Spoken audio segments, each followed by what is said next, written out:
So this is just for the end. I just wanted to let everyone know in the beginning that this is the SCN8A gene topology, and I've annotated it with where we know there's an inherited variant.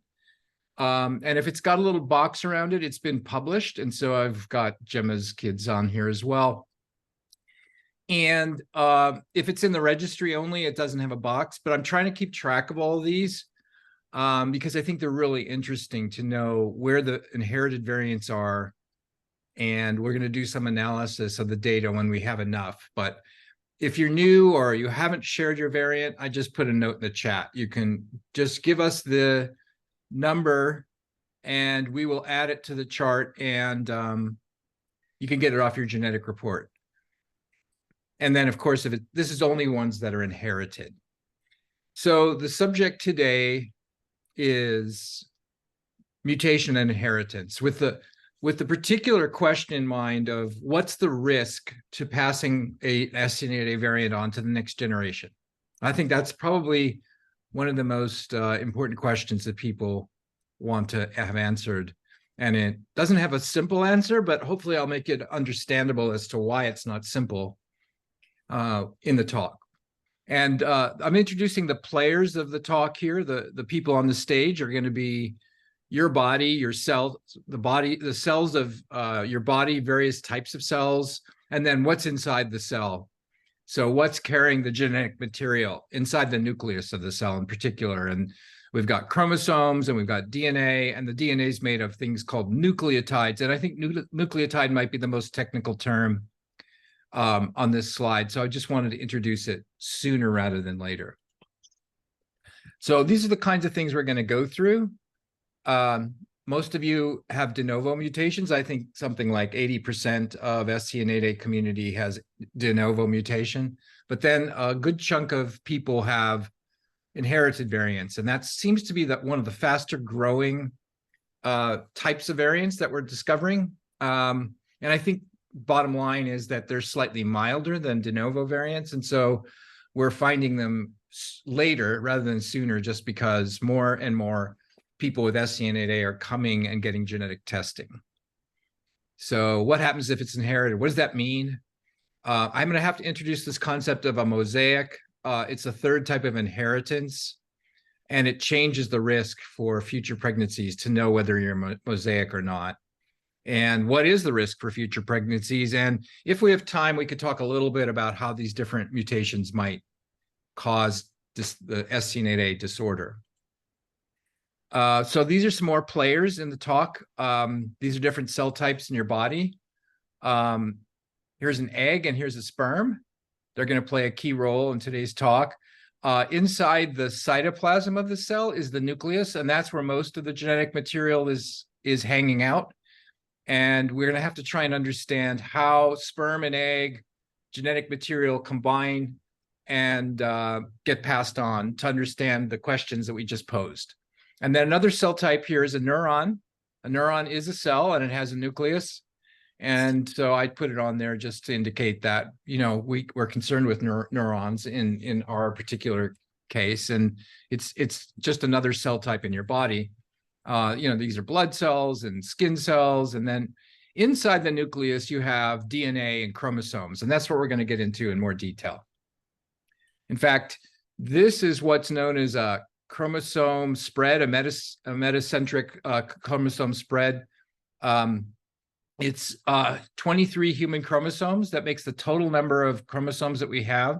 They're 23 pairs, but notice each pair has two versions, chromosome 1, chromosome 2, and so on. There's two versions of the chromosome. It's called a pair, and one is inherited from mom and one is inherited from dad. And that's true for 22 out of the 23, and the sex chromosomes, which we're not going to be concerned with today, but in boys will have an X and a Y, and girls will have two X. These chromosomes are made up of DNA, and the nucleotides, which make up the DNA, there's 6 billion in this picture here, 6 billion nucleotides. And that's important to know only in the sense that every time your cell divides, it has to copy that entire amount of DNA. And occasionally a mistake is made, and that's a mutation. So We want to know something about mutation. We have to understand that the cell's doing the best it can, but it has to copy a lot of DNA every time it divides. And so it's an amazing machinery. It's very, very accurate, but a couple of mistakes here and there can make a big difference. And then the genes sit on the chromosome in the DNA, and SCN8A happens to be on chromosome 12. That's not important for the talk, but it's just a nice thing to know about where SCN8A lives. And what is a gene in general? So we've opened up the nucleus, we've looked at the chromosomes, we've unwound the DNA, and I'm just going to stick with the definition that a gene is a segment of DNA that has a function. And in this case, it's a protein coding gene, and it makes a protein, and the SCN8A gene encodes a protein called Nav1.6. It's the channel in, it's the sodium channel, one of the sodium channels in the neuron, and it's made of a protein, and the protein is made from RNA, and RNA is made from DNA. So in the process of going from DNA to RNA to protein, that's the process of transcription and translation, and that's the bulk of our genetic material in terms of what's important to us in understanding SCN8A. However, this only 2% of our genome, and so there's a lot of other DNA that's not making protein. Not to say it's not important. A lot of we don't understand the function of all of it, and there's a lot of parts of it that are regulatory in nature that tell genes when to be turned on or turned off. And what makes a liver cell different than a kidney cell or different than a neuron is which genes are turned on and which ones are not turned on. Now let's talk a little bit about get into the issue of cell division, because mutation only happens during the process of cell division. So we have to understand something about how cells divide. So this is a picture of one cell forming the process of making another cell, and then all the copying that goes on to make the DNA and how it gets shared. Normally, in most cells of our body, cell division is something called mitosis. It's just the process of cell division whereby the genetic complement is copied entirely as it is in one parental cell, and it winds up in two daughter cells. There's another form of cell division called meiosis. So this probably gets you back to your high school biology class. But and it was always hard to understand the whole process of mitosis and meiosis. But I'm afraid I'm gonna have to go back to that and introduce the concept again to just kind of get you familiar. In order to make an egg or a sperm, you have to use meiosis. You don't want to create another daughter cell with the same amount of DNA or the same number of chromosomes as you would in a different part of your body, because these two cells have to combine, and you don't want to double the amount of genetic information. When you fertilize, when an egg is fertilized, you don't want to double. You want to get back to the original amount of DNA. So you have to reduce the amount of DNA in half, essentially. And that process is called meiosis. So that's, if you start out with a typical cell in your body, it happens to be in the germline. It happens to be in either in the female or male germline in the part of your body that's going to make gametes. So your reproductive tissues.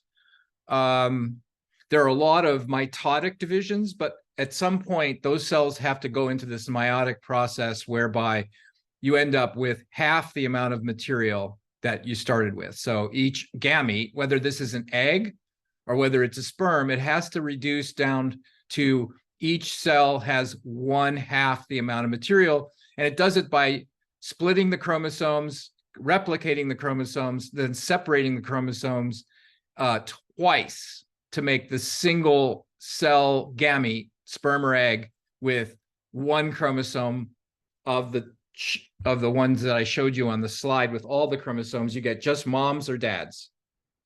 There's something called recombination. So some of the material gets shuffled between mom and dads as you make your own sperm or egg cells. And we don't need to talk about recombination, but the process is incredibly complicated, and it's why some of your kids have dad's traits or grandma's traits or grandpa's or uncle's traits, because everything gets shuffled like a deck of cards as these chromosomes segregate into different cells, and then they recombine in the process of fertilization. So down here, you know, there are a lot of sperm, and one of them is the lucky sperm that gets into the ovum, and the nucleus of the sperm and the nucleus of the ovum combine.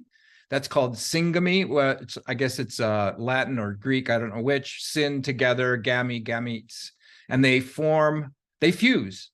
The sperm DNA and the egg DNA fuse, and you make what's called a zygote. So that's the first cell that's you, that makes up your body. And then that cell, once it's fertilized, will divide. It will double and double and double and double until you have, you know, 1 trillion cells that makes up your body. So that's the general process. And like I said, you have to reduce the amount of DNA in the complement of a chromosome to be half of what it was in the parental cell. And it's a very ordered process. So that's the importance of making gametes and reducing chromosome numbers. Occasionally, a chromosome, it makes a mistake, and you get two of the same two chromosomes in one cell. And when that gets fertilized, you can get trisomy, like trisomy 21 or Down syndrome. And that generally is not something that is survivable. There's a few cases of chromosomes that can be duplicated, and Down syndrome and a couple of others, but otherwise it's not going to survive, and that will lead to a miscarriage. Other types of mutations that occur, I'm going to talk about now. Those are the kinds we're concerned with. So that's the biology of making cells and gametes. Now I'm going to talk about mutation. Are there any questions so far? I think it's fairly basic, but still complicated. Okay, we'll go on to the mutation part. So now we're going to look inside the DNA itself, and we're going to, again, looking in the nucleus, the chromosomes, the DNA is making up the chromosomes, and the nucleotides make up the DNA. So mutations are just changes to a DNA sequence that happen during cell division. And there are lots of places and times that this can happen. If it happens in your somatic cells, the cells that I wasn't just talking about, you can get mutations in your somatic cells. Some of those can be bad. They can lead to cancers and things like that. But most of the time, they just go unnoticed. But there's a lot of room for error, whereby when the DNA is unwinding and copying itself in the process of making a separate chromosome, an occasional mistake. So you'll have like this TTCGA is the parent sequence, and then the daughter sequence has a G inserted in that one spot. That's a single nucleotide substitution. And that happens rarely, but it happens enough so that we all inherit about 50 to 100 of those little substitutions that are novel, that our parents didn't have. But that's not bad. Out of 6 billion, and you only have 50 to 100, that's a very, very minor percentage of the DNA that gets affected by a new mutation. And that essentially is what de novo means. It's a new mutation.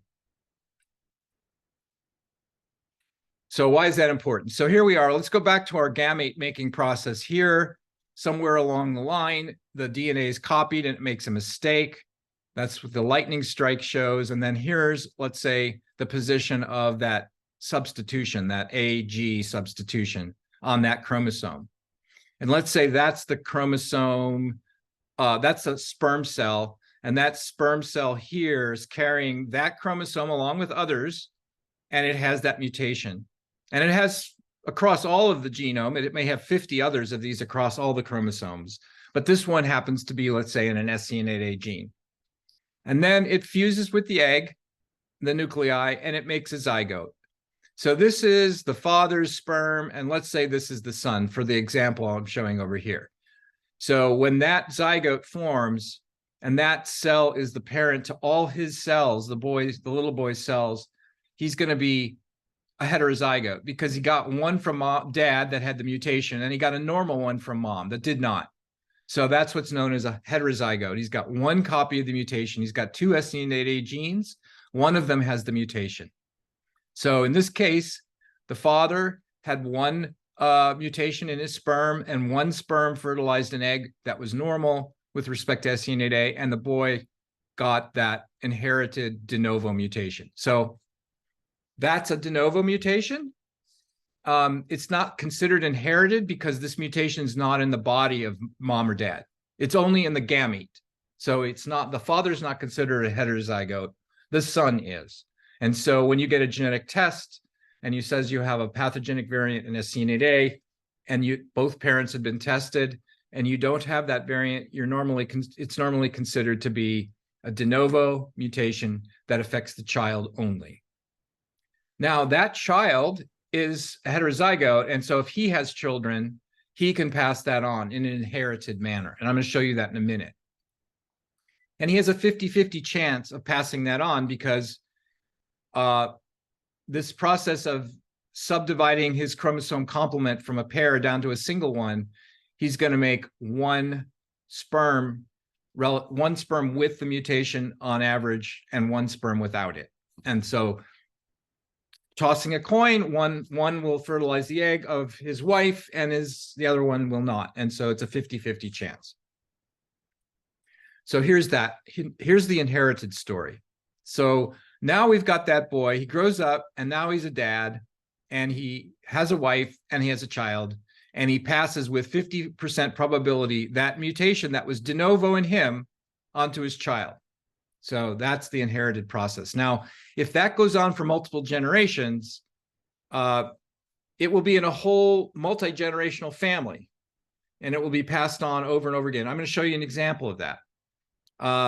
So when you get a report saying your child inherited the mutation, you would have to get your parents tested to know whether it came through multiple generations. Here's an example of what we call a family tree or pedigree with an inherited mutation. So in this case, it's a girl. So when we represent individuals in a pedigree, we have boys are squares and girls are circles. In this case, it's a girl with a DEE, and she inherited this variant from her dad. And her dad has brothers and sisters, and they were carrying the variant as well, but they were not affected.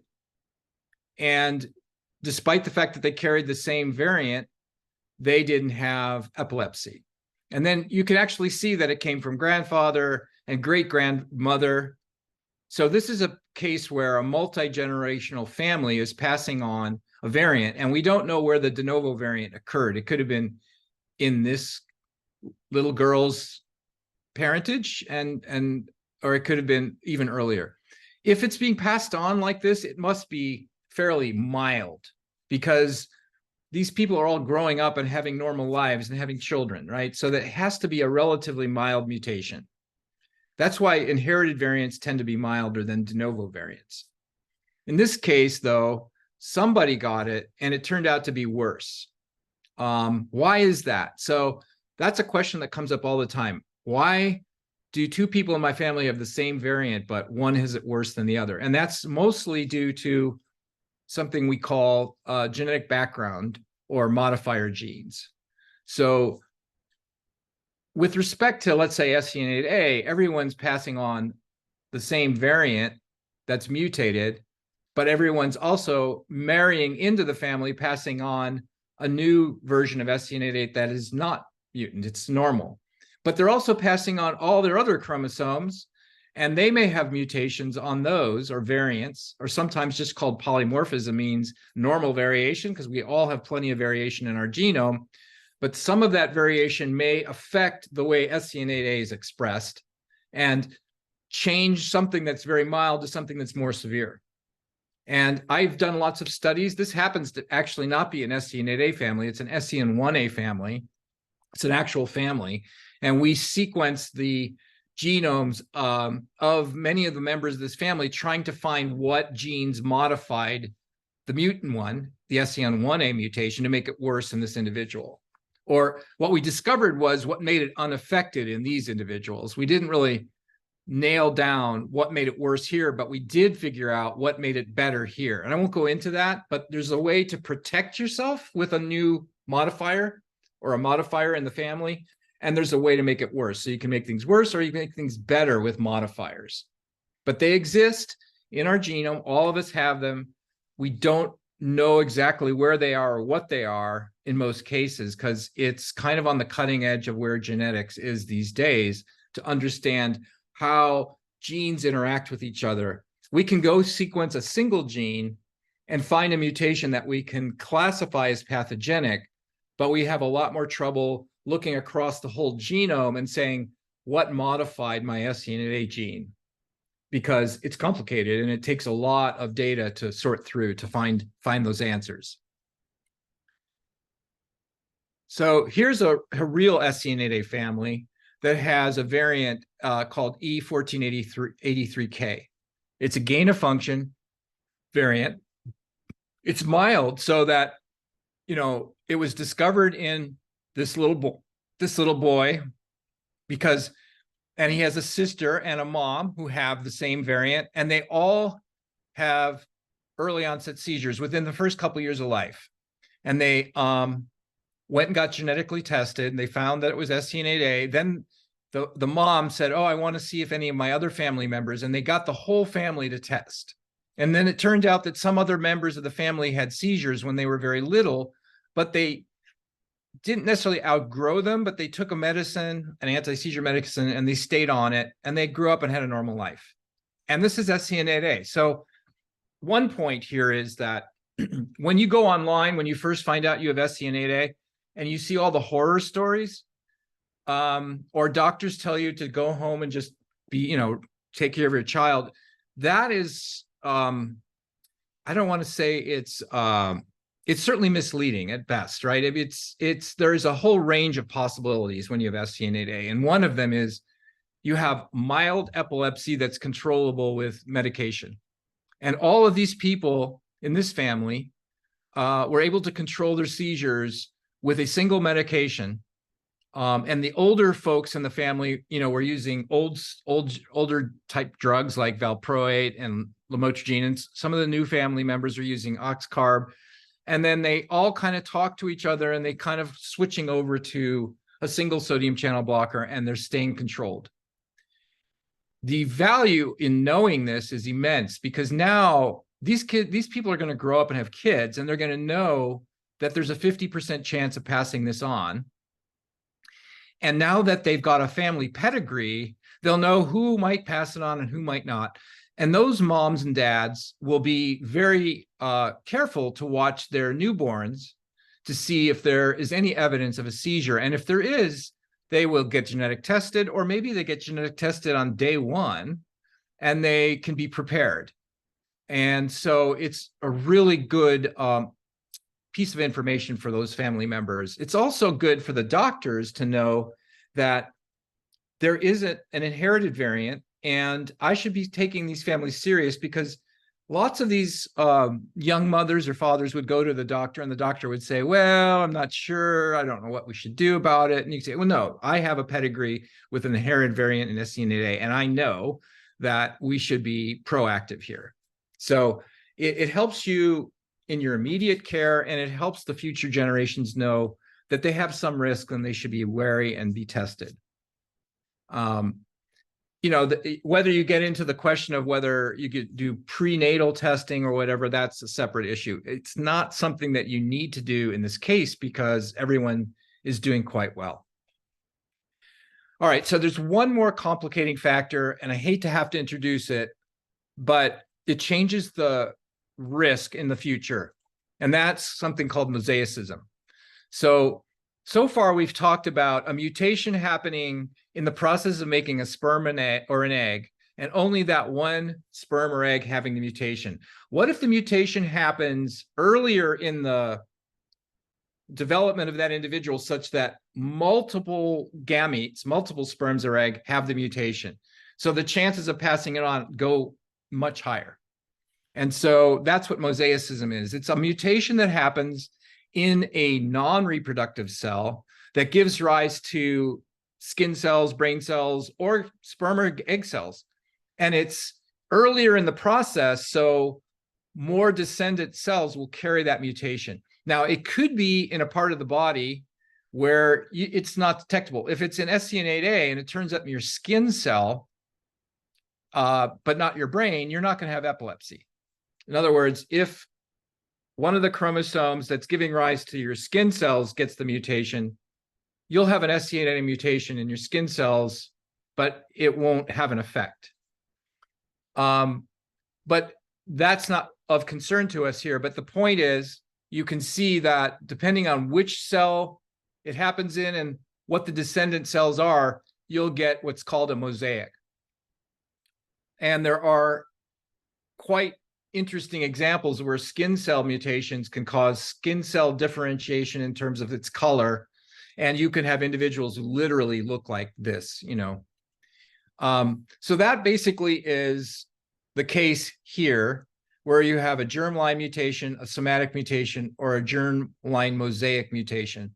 So if the mutation occurs in the gamete, you know, you've got a 50% chance of passing it on. He makes four gametes from each cell, and 2 of them have the mutation. So it's a 50-50. Here, you've got a somatic mutation that ends up in a patch of skin. It does not in the germline. He doesn't pass it on. Here, the mutation happens in the lineage leading to his germline, and then multiple sperm may have it. An unknown number of gametes might carry it, and then he has a much higher than 50-50 chance of passing it on. And this is known in SCN8A. We have families who have been determined to be mosaic, and they may be 16% of their cells may have it they pass it on. And then once it's passed on, well, then all of the cells of the daughter or the son will have it. So the reason it's important for us to know is that it's a form of inherited variation, but the chances of passing it on increase. That's the importance of it. So if we now look at the whole picture, we have the de novo germline mutation with a 50, it's only passed on to one child and nobody else, unless that child grows up and passes it on to his children. And so he has a 50% chance of passing it on. Here, for this father here, the chances of passing it on are very, very slim. It's only a single mutation in a single sperm. But if he's a mosaic, then the story's different. Then multiple sperm may have it. Every time he produces more sperm, it may have the mutation. He may be able to pass it on at a higher rate. And so it's low here, it's 50% here, and somewhere intermediate, depending, but we don't know, because we don't know. We can't go in and take all of his cells out and see how many of them have the mutation. That's the problem. We have to, you know, and what I'm going to tell you about next is a laboratory that figured out a way to make a good estimate of what the chances of passing it on are. We'll talk about that next. Michael, before you go forward, there were some questions. Okay. One was, how can you tell if it's mosaic? That's what I'm going to tell you next. Okay. And then one of them was about how you tell if it's gain of function or loss of function. I'll tell you that after I tell you the next thing. Okay. Stay tuned, everybody. You guys are headed where we're headed. Yes. Excellent segue. So, let's talk about the recurrence risk. This seems to be, and for obvious reasons, this is a major concern for us. When you go to your genetic counselor, the conventional thing they'll say is there's like a 1 to 2% of passing it on if you have a child with SCN8A and you don't have it. They'll say, well, it's a low chance, 1 to 2%. But then there was a study that started to look at somatic mosaicism in the population or in the parents. And how do you do that? You take a blood sample, you take a saliva sample, but you're not going to be able to sample all your tissues in your body, right? So you take a couple of tissue samples that are a proxy for your body, and you look specifically for that mutation in your blood or your saliva. And if you find it, you can make an estimate of how many cells in those tissues might have the mutation. It's not in your germline because we didn't sample your germline, but if you're a mosaic in some part of your body, it may mean that your germline's mosaic as well. And the only way to know that is to actually sequence your germline. So that's much more difficult. And the next study I'm going to show you, they tried doing something more complicated to get at a better estimate of what your chances of passing it on were. So the bottom line here is the 1 to 2% risk of recurrence is not likely to be an appropriate recurrence estimate in most cases, because we haven't made a measurement that is accurate. If it's it could approach as high as 50%, as I said before, if in one case, if the mosaic was such that most of your germline cells had the mutation. So this study came out this year by by a first author, Bernkopf. And what they did was, well, let me just read this to you so we can go through it slowly. Following the diagnosis of a pediatric disorder caused by an apparently de novo mutation, a recurrence risk of 1 to 2% is frequently quoted due to the possibility of parental germline mosaicism. But for any specific couple, this figure is usually incorrect. It's just an average estimate. They present a systematic approach for providing individualized recurrence risk. And what they did was they combined gene sequencing. So the gene of interest was sequenced in multiple tissues to detect occult or hidden mosaicism. And they used a technique that allowed them to figure out which parent it came from. I won't get into all the details. It's called long read sequencing, but because we all have variants across our genome, if you could sequence a stretch that's long enough, you could look at that SCN8A mutation, and then somewhere down the line, you're going to find another mutation, and you'll figure out which parent that mutation came from, even in the case of de novo SCN8A. And so that's a way of identifying through this very long read. You find the next mutation, and that one came from mom or dad. So then you assume that that's the chromosome the SCN8A mutation landed on. So that's not so important. It's just the technology here. They could determine by sequencing many tissues and long read which parent gave rise to the chromosome that received the SCN8A mutation. And you'll see in the next slide why that's important. So they figure out the parent of origin, and they can stratify couples into one of 7 groups based on that. So this is the most complicated part of the talk. You don't need to understand it all, just the bottom line. So here are the 7 possible groups you could be categorized as. The blue are mutations that occurred in dad. The pink are the ones that occurred in mom.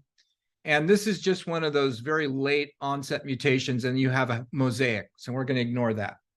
Notice that if you are a de novo dad, 71% of cases in the literature are de novo dads, and the chance of passing that on is negligible. So if you're a de novo dad, your chance of passing it on is almost 0. If you're a mosaic dad, and there's 2 types of mosaic dads that they can find by sequencing different tissues, there's only 2% of cases in the literature, and you have a 1 to 50% chance of passing it on. So a much higher probability of passing it on, a much lower occurrence rate in the population. So something that's very rare, a various form of mosaicism that affects your gametes, increases your chances of passing on if you were that individual, but there are very few individuals that have that. Then if you look at the mom, 15% are de novo moms, 0 chance to pass it on. But very similar if you're a mosaic mom of passing it at a higher rate, but there's very few cases of that. So you can see in one case, the most common case, it's almost negligible. And in the very rare cases, it goes up much higher. So what does that mean for genetic counseling? So this is just giving you the numbers. Among 58 families they tested with a single affected offspring, which represented 59 de novo mutations in 49 genes. This is not SCN8A, this is other genes. The recurrence risk for 59% was well below 0.1%, well below the population baseline risk of 1 to 2%. That's what I just said was the negligible rate. And this potentially reduces anxiety and the need for expensive pre-implantation or prenatal testing. If you know you're one of those individuals, you can rest without worry. For couples with overt mosaicism, which was 9%, there was an increased risk owing to parental mixed mosaicism, which could be quantified in semen for parental cases. So in the case of men, we can get a semen sample, and we could actually sequence the DNA in the semen sample in individual sperm. They have the technology to sequence individual sperm, and they could measure the actual mosaicism rate. And that is of an advantage in couples where the male is the mosaic. In females, we're not going to be able to collect your eggs and sequence them to see if you're a mosaic for obvious reasons. So what they're arguing is that this provides an evidence-based method to give you your real true risk. So if you go to your genetic counselor and you say the 1% risk that's given to you by the counselor, I'm going to take that away, that's not true, is likely not appropriate for everyone. And so if you could get testing to find out if you're mosaic, that would tell you have a higher risk, but if you're not, you have extremely low risk. So you now are armed with some information that you can ask your genetic counselor for advice. You probably know more than most genetic counselors at this point, unfortunately. But there are these papers that came out this year that you could point to if you wanted to have a sophisticated conversation with your genetic counselor. So that's where I'm going to stop on inheritance. I have stuff on the mutation itself. What does the C dot, the P dot mean? What is a gain of function? What is a loss of function? But I think this is a good point for us to stop and have a discussion with any questions about what we've talked about so far.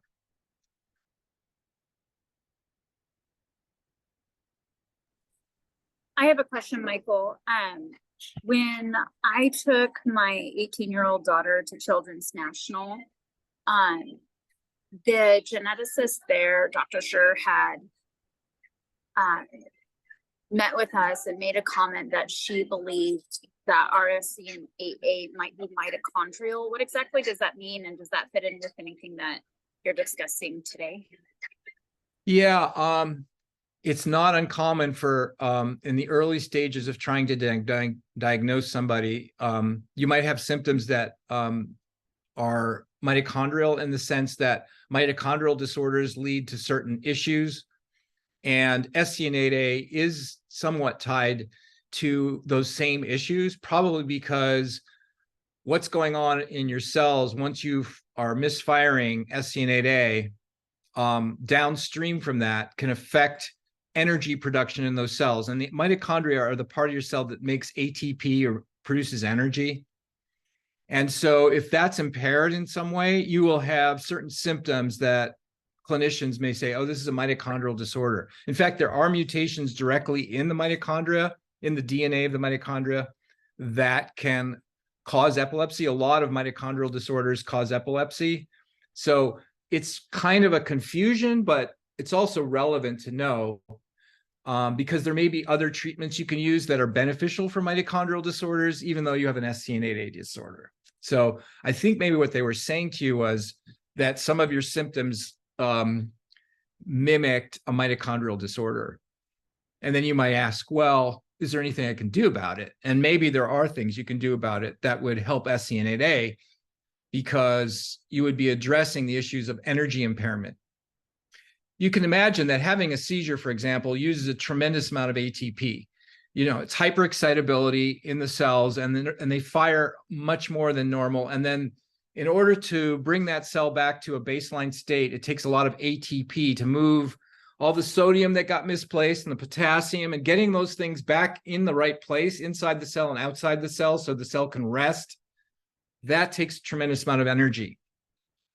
So if you have a depletion of ATP for one reason or another due to SCN8A, there may be some dietary, nutraceutical, exercise, other approaches that could help you improve your energy homeostasis. Yeah, they prescribed a through a formulary specialty company, like a Keto Q10 or whatever it's called. Yeah. Medical. Yeah, Q10 is one of the things that helps you make ATP.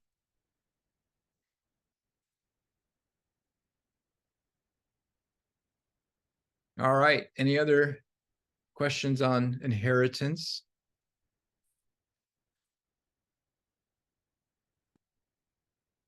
So there's a personal question in the chat. I don't know if we want to do it now while we're still recording this section, or if we want to take that in the conversational point. I just realized since this is recording. So yeah, all right. We can do a little bit more of the slides, and then we can turn off the recording and do personal stuff. So the only things other that I was going to talk about was here's one of those de novo mutations in the DNA, and at the protein level, it leads to an amino acid substitution. There are some mutations that don't lead to an amino acid substitution that don't have much of an effect, but there are mutations that do other things as well that I'll talk about later. That basically, if you're going to have an effect of a mutation in the DNA, it has to have some effect in the protein.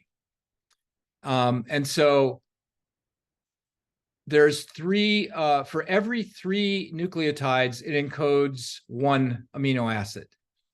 So there's a code, a code that tells you for an amino acid, so when you have a C dot and a P dot, the C dot refers to the place in the DNA, and the P dot tells you the place in the amino acid position. So the amino acids are like a string, like this, and they're numbered, and the DNA is a string, and they're numbered, and the numbers are different. But the numbers are going to get much bigger for the DNA because it takes 3 of them to make 1 amino acid. So in the DNA, you'll have a C dot 1, 2, 3, 4, and then the substitution G to A's. I'm just making this up, but it's a G nucleotide to an A. And that's in the, let's say, so G is here. We went to, which caused in the RNA, GCA to CAU. Uracil is an RNA version of a DNA nucleotide, and it makes histidine as the amino acid.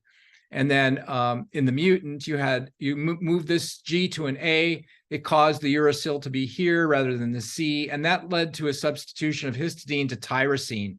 And so then the P dot would be histidine H 567. I'm making up the position, and Y is the single letter code for tyrosine. And so you have a C dot and you have a P dot. And that's why they're different. One's telling you where it is in the DNA chain. The other one's telling you where it is in the amino acid chain. And so when I show the SCN8A topology, I'm doing it by this number here. That's the single letter code. We don't need to know that.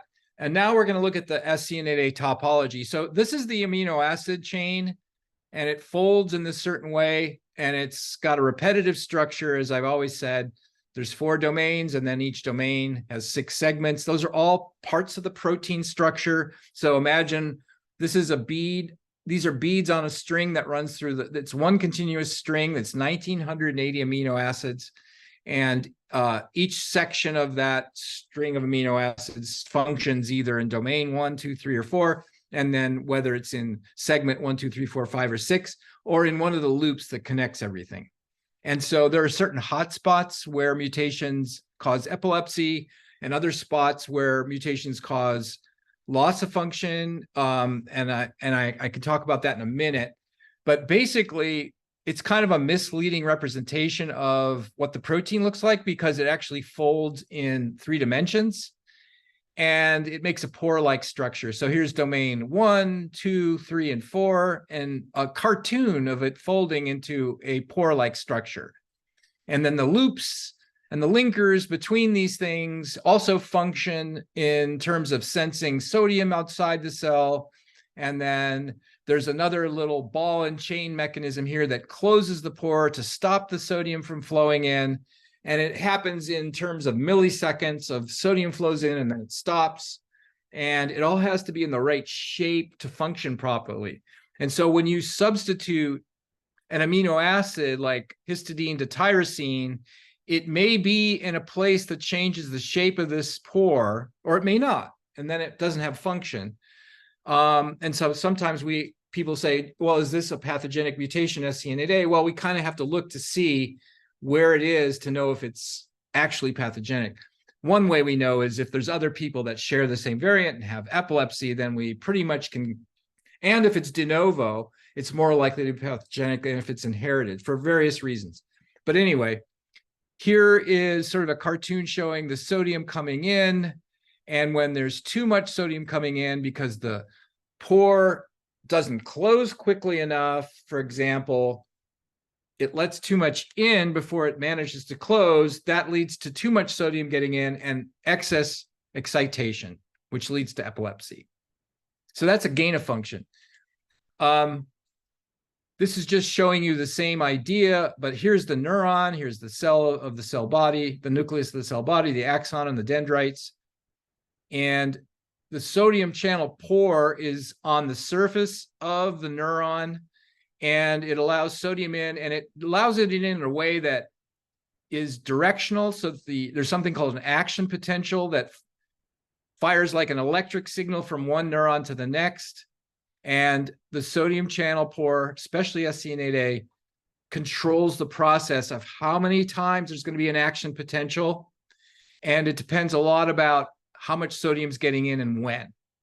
And so if too much sodium gets in, it fires too often, and that makes it excitable. And if it blocks the amount of sodium coming in the case of a loss of function, either by blocking the channel entirely or by not letting enough sodium in, then you get the opposite problem. The neuron is hypoexcitable. It's not firing enough. And that leads to a different set of symptoms than if it's firing too much. It may lead to seizures, it may not.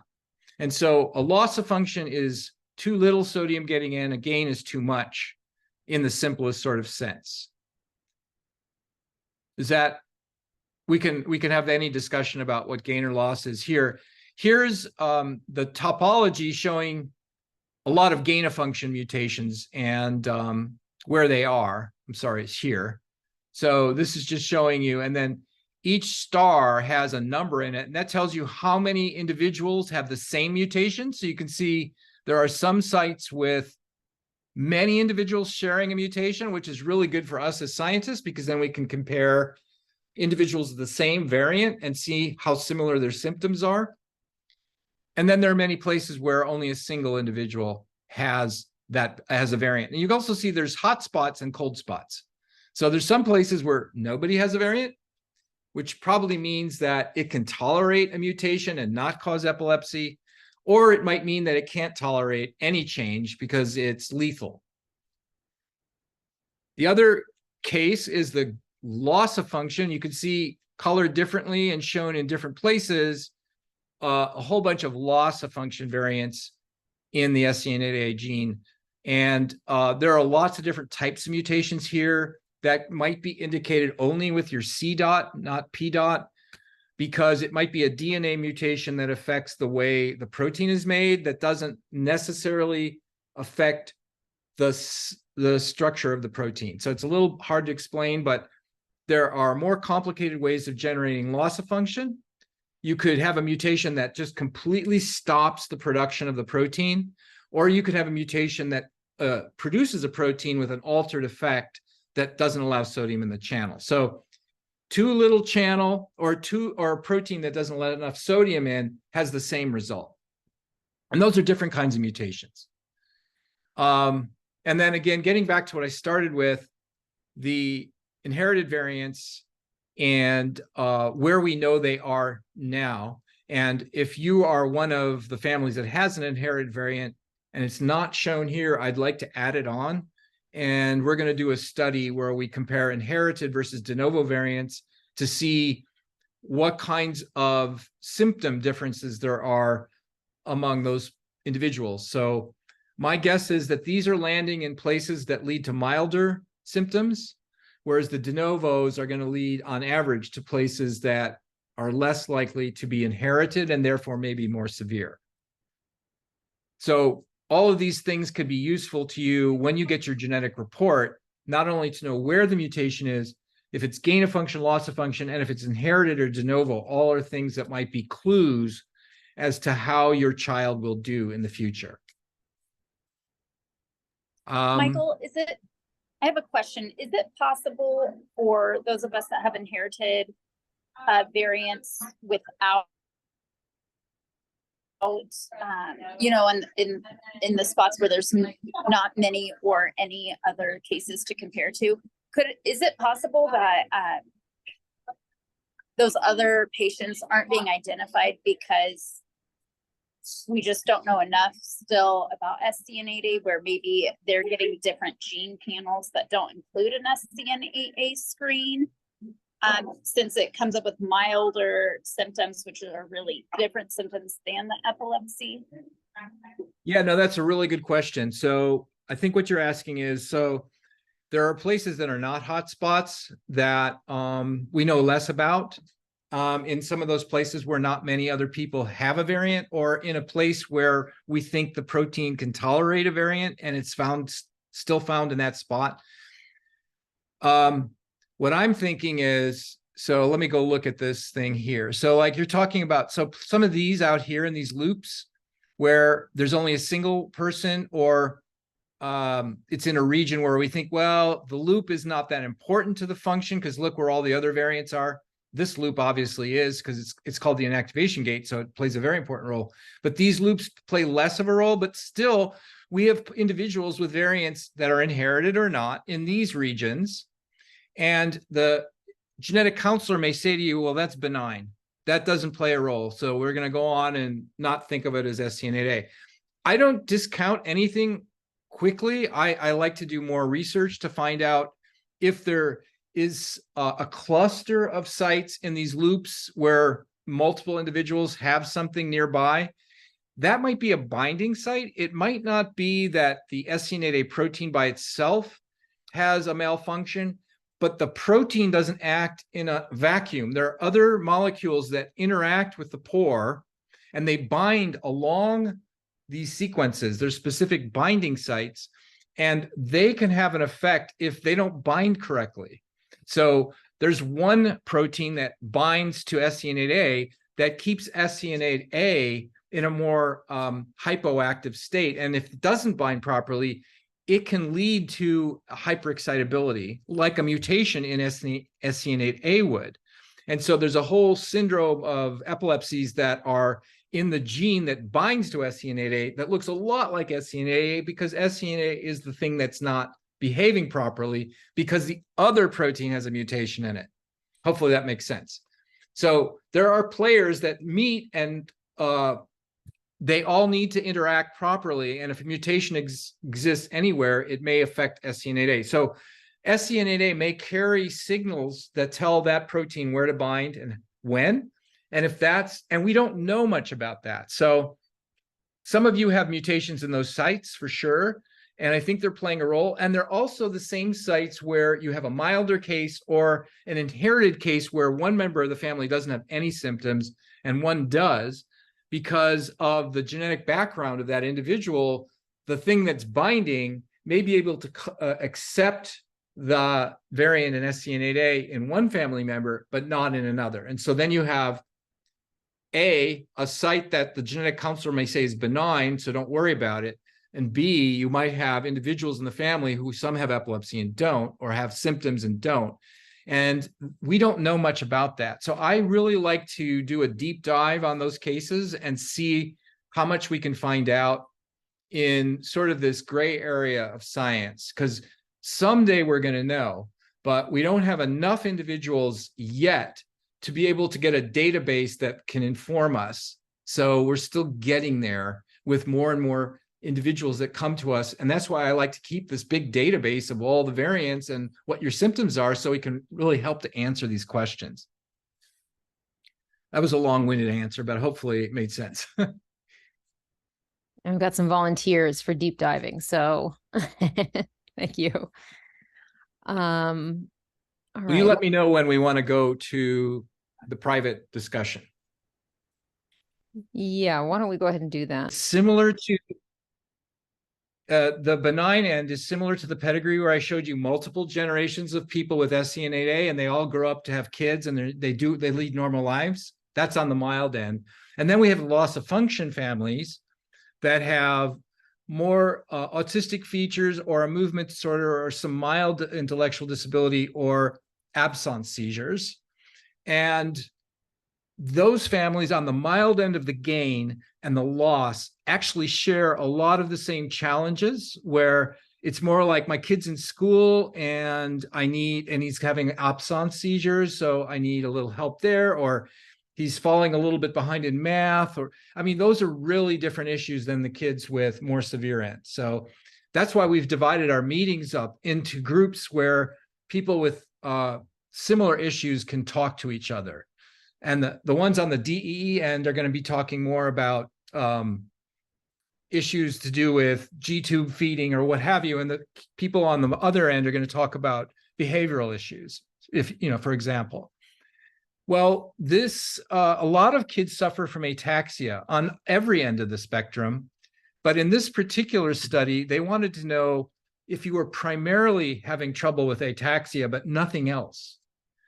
And so they took 10 individuals from 9 families, and their primary issue was ataxia, which is, uncoordinated movements in walking or what have you.